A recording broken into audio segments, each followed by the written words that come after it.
Hello friend, আগের দিন মাছ রান্না তো দেখলেই, আর আজকে রান্না দেখবে ঢেঁড়স আলু বটবটি দিয়ে নিরামিষ তরকারি।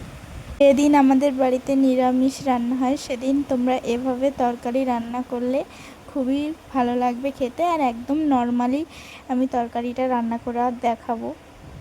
প্রথমে সবজি তিনটে কেটে ভালো করে ধুয়ে নিতে হবে। তারপরে কড়াইয়ের মধ্যে তেল দিয়ে একটু পাঁচ ফোড়ন দিয়ে আলু দিয়ে হালকা ভেজে নিতে হবে।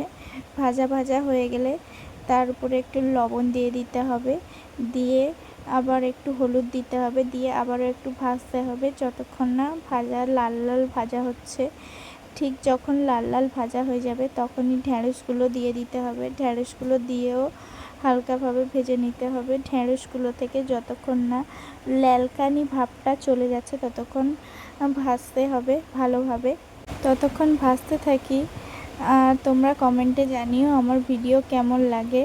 আর আমরা প্রত্যেকটা রান্নাই না মানে মশলাপাতি সব কিছু আমরা শিলেই বেটে নিই। শিলে বেটে খেলে বেশি টেস্ট লাগে।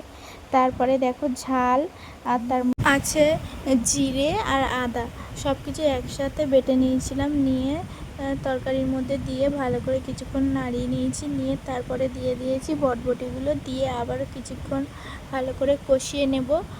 কষাতে থাকবো। কষানোর পরে তারপরে জল দিয়ে দেব। জল দিয়ে আবার কিছুক্ষণ নাড়িয়ে নেব। নিয়ে ওটাকে ঢাকা দিয়ে দেবো কিছুক্ষণের জন্য। ঢাকা দিয়ে দেওয়ার পরে খুলেছি, দেখো কত সুন্দর ধোঁয়া বেরিয়েছে। আর নিরামিষ তরকারি তো এটাতে কোনো সেন্ট নেই, সেন্টও হচ্ছিল না, তাই জন্য হালকা করে ধনেপাতা ওপর থেকে দিয়ে দিয়েছি যাতে তরকারিটা আরও সুন্দর লাগে দেখতে। নিরামিষ তরকারি এটা দিয়ে ভাত খেলে খুবই এক থালা ভাত তুমি খেয়ে নিতে পারবে। আর খুব টেস্ট হয় খেতে, তরকারিটা খুব ভালো।